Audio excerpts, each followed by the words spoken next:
जय हिंद दोस्तों। मैं मनीष आपका अपने यूट्यूब चैनल एग्जाम एमआर में एक बार फिर स्वागत करता हूं।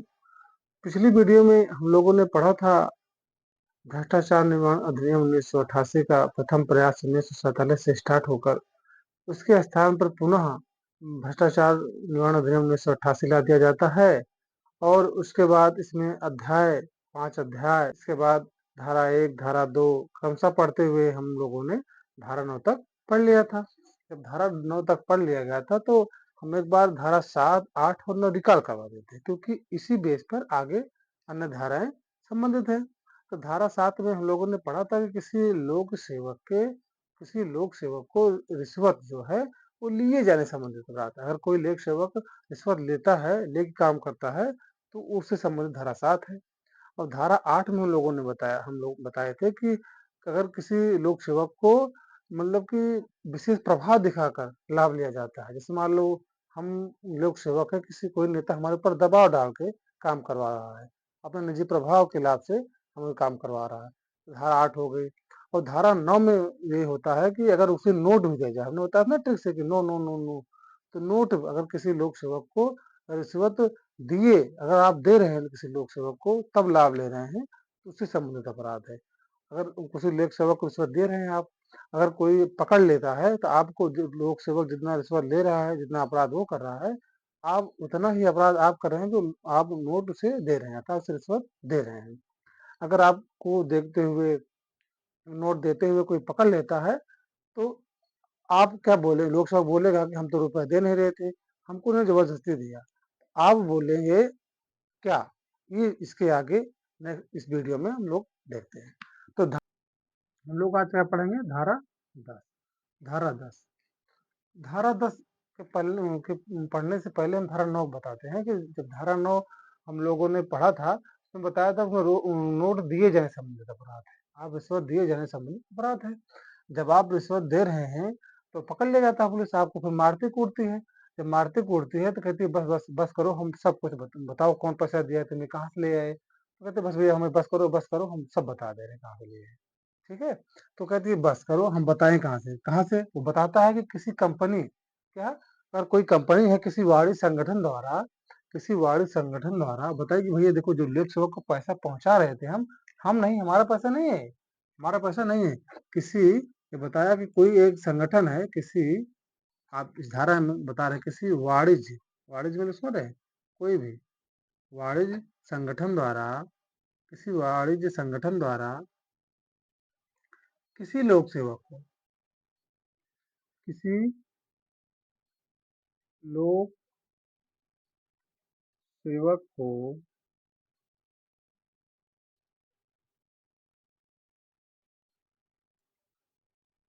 रिश्वत दिए जाने से संबंधित अपराध है।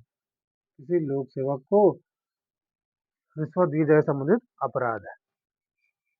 ठीक है, धारा 10 में जब वो धारा 9 में जब पुलिस पकड़ लेती है, उसको मारते कूटती है, तो बोलता है कि देखो मारो पीटो ना हमें, हम सब बता दे रहे हैं, सब बता रहे हैं, बस करिए हम सब बता रहे हैं। तो बताता है कि एक संगठन था, एक कोई कंपनी थी, उसने हमें पैसे दिया तो हम दे रहे हैं। तो धारा 10 हो जाती है कि किसी वाणिज्य संगठन द्वारा किसी लोक सेवक को रिश्वत दिए जाए संबंधित अपराध है। तो जब उस संगठन के पास जब पुलिस आती है, क्यों भाई आपने पैसा दिया था लोक सेवा को देने के लिए, तो कहता भाई हमने दिए, मैनेजर कहता हमने दिए, किसी को पता ही नहीं है। तो कहते अच्छा, किसी प्रत्यक्ष तौर पर नहीं इसका मतलब होता है कि भाई हम कौन उसके दिया घूस, कोई मालिक नहीं होता, कोई मैनेजर इसको नहीं जिम्मेदारी लेता है इसकी, इसके प्रत्यक्ष तौर पर नहीं जिम्मेदारी लेता है, क्या होगा, केवल क्या लगेगा, जुर्माना लगेगा कंपनी पर केवल जुर्माना लगेगा। क्या लगेगा? जुर्माना लगेगा। लेकिन कुछ दिन बाद क्या होता है, जहाँ चल बैठ जाती है इसके ऊपर कि भाई चलो ठीक है जुर्माना तुम्हें लगा देते हैं, लेकिन कंपनी तो ये लगता है कि जुर्माना लग गया हम तो बरी हो गए, कोई दिक्कत ही नहीं, पूरी धारा समाप्त नहीं हो जाती, आप बरी नहीं हो जाते तब आपके पास समझ लो कोई ना कोई जांच चलती ही रहती है।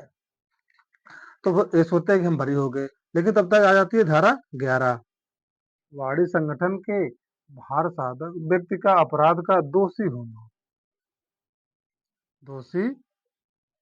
होना धारा 11 में बताया गया है कि वाणिज्य संगठन के भार साधक व्यक्ति का अपराध का दोषी होना। अब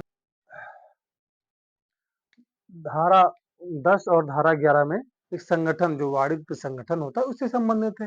लेकिन धारा 11 जब ये फिर जो भार साधक अधिकारी इसको भी सजा मिल जाती है, जब इसको सजा मिल जाती है तो कहता है कि जो लोक सेवक पकड़े गए थे धारा 9 में रिश्वत देते हुए लोक सेवक को, तो कहते हैं देखो तुम लोगों ने यार गजब में फंसा दिया यार, हैं? और अब यहाँ बोल रही है क्या नाम है, हम तो बस दे दिए थे, कंपनी हमारे जबरदस्ती हमको समझ लो कि प्रकार से जुर्माना कबूल करवा दिया है, लेकिन हम जबरदस्ती फंस गए हैं। लेकिन यहाँ कोर्ट बोल रहा है कि आप सबको बराबर सजा मिलेगी। क्या मिलेगी? सबको बराबर सजा मिलेगी, क्योंकि आप अपराधों के दुष्प्रेरण के लिए दंड है ना। आपने भर से नहीं घूस दिया डायरेक्ट, लेकिन आपने दुष्प्रेरण के जाओ दे दो, जाओ हम तो है ना। तो धारा कौन सी 12? धारा 12 आती है। ये क्यों? अपराधों के दुष्प्रेरण के लिए दंड। अपराधों धारा 12 में बताया गया अपराधों के दुष्प्रेरण, अपराधों के दुष्प्रेरण के लिए दंड, के लिए दंड। धारा 12 क्या कहती है कि अपराधों के दुष्प्रेरण के लिए दंड। धारा अगर आप कोई अपराध कर रहे हैं, भल से आपने मतलब धारा 11 में बताया कि भाई हमें जबरदस्ती फंसा दिया गया है, हम तो कोई अपराध किए ही नहीं थे। लेकिन वो जब मतलब बोलता है हमारा सुप्रीम कोर्ट, भाई ठीक है आपने कोई अपराध तो किया नहीं था, मानते हैं, लेकिन आपने उसे प्रेरित किया, दुष्प्रेरित किया, उसे उस्काया तो कि जाओ दे आओ हमारे आपकी जानकारी में तक जाओ दे दो, हम देख लेंगे, कोई बात नहीं थी। तो आपने उसे क्या किया? उकसाया है। दुष्प्रेरण मतलब उकसाना, भड़काना। तो आपको भी कम से कम इस दुष्कर्म के लिए 3 वर्ष और अधिकतम 7 वर्ष का कारावास या दोनों या जुर्माना भी होगा। ठीक है। धारा अगर आप दुष्कर्म करते हैं, किसी को भड़काते हैं, तो भी आपको बराबर सजा मिलेगी। ठीक है। धारा 12 ये कहती है। अब इसके बाद हम पढ़ते हैं हम पढ़ते हैं कितना? धारा 13। 13 क्या कहती है? लोक सेवक द्वारा जब देखो वाणिज्य संगठन की जांच बैठी, और क्या नाम है, वाणिज्य संगठन की जांच बैठी, उसको जुर्माना हुआ, फिर उसके जो भार साधक व्यक्ति थे उसको भी सजा हो गई।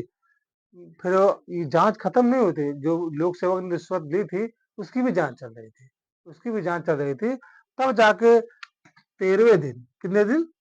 धारा 13 में बताता है 13वें दिन पता चलता है। क्या पता चलता है? लोक सेवक द्वारा आपराधिक औचार, जो लोक सेवक था उसका आपराधिक, लोक सेवक द्वारा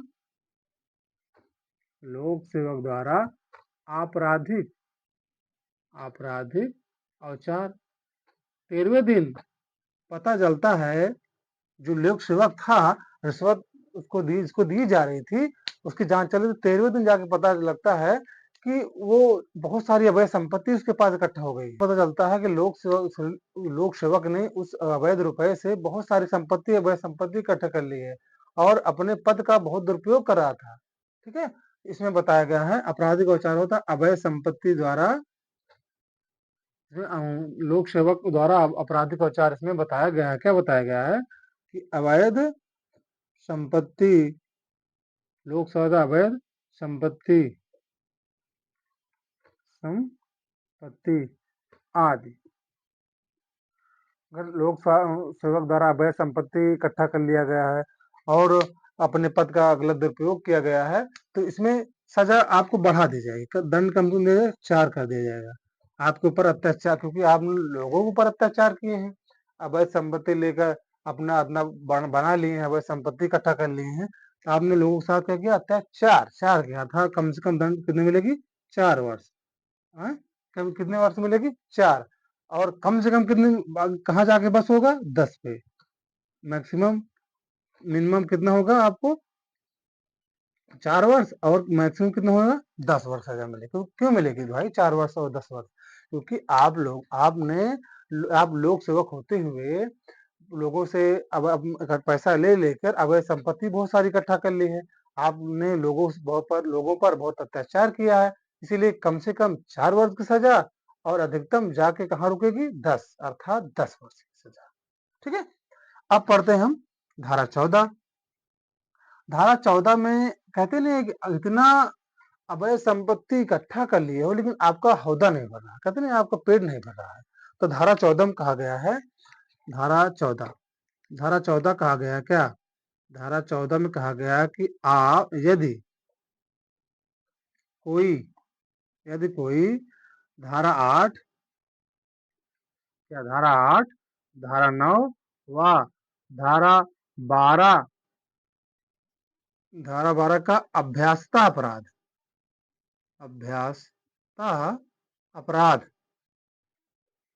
करता है करता है आप मतलब कि अवैध संपत्ति इतनी सारी इकट्ठा कर ली तभी आपका पौधा नहीं भर रहा है, मतलब कि पेट ही नहीं भर रहा है।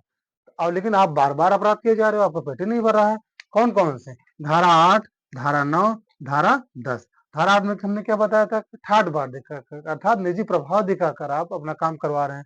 9 में आप लोक सेवक को रिश्वत दे रहे हैं। 12 में आप क्या उसका दुष्सेवन कर रहे हैं। अगर ये चीज बार बार आप कर रहे हैं तो आपका पेट नहीं भर रहा, हौदा नहीं भर रहा है, तो आपको भी क्या होगा? आपको कम से कम इसकी सजा मिलेगी 5 वर्ष। कितना मिलेगी? 5 वर्ष की सजा। और कम ज्यादा से ज्यादा 10 वर्ष की सजा मिलेगी। तो आप ये बार बार अपराध नहीं करेंगे। ठीक है। तो इसके बाद हम लोग पढ़ते हैं धारा 15 इंपॉर्टेंट नहीं है, धारा 16 इंपॉर्टेंट नहीं है, धारा 17 इंपॉर्टेंट, जाके धारा इंपॉर्टेंट है कौन सी? धारा 19। अब हम धारा 19 में बताई गई है कि अभियोजन के लिए पूर्व मंजूरी, अभियोजन के लिए अभियोजन के लिए पूर्व मंजूरी, पूर्व मंजूरी आवश्यक होगी। क्या होगी? आवश्यक होगी। अभियोजन के लिए पूर्व मंजूरी, अभियोजन के लिए पूर्व मंजूरी आवश्यक होगी। आवश्यक होगी मतलब क्या है? अभियोजन क्या होता है? अगर आप किसी को गिरफ्तार कर रहे हैं तो क्या होगा?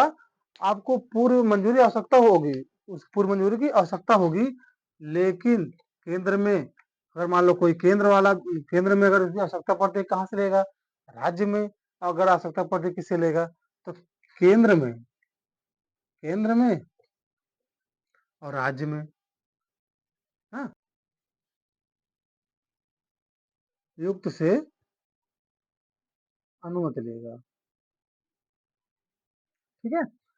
धारा 19 में बताया गया है कि अभियोजन के लिए पूर्व मंजूरी, अगर कोई व्यक्ति केंद्र में अगर नियुक्त है तो वो अपने वह लोक सेवक अपने लोकपाल से अनुमति लेगा। अगर कोई राज्य में नियुक्त है तो वो लोकायुक्त से अनुमति लेकर उसे अपनी गिरफ्तारी करेगा। जो ये धाराएं थी, एक संशोधन हुआ 2018 में, संशोधन 2018 धारा 19 में। अब पढ़ते हैं क्या? धारा 19 समाप्त हो गई अब आपकी।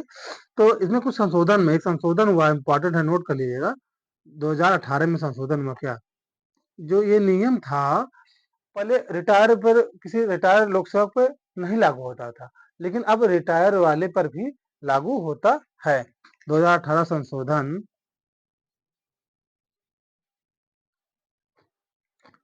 रिटायर लोक सेवक पर भी लागू, लोक सेवक पर भी लागू। ठीक है। भ्रष्टाचार लागू होते हैं।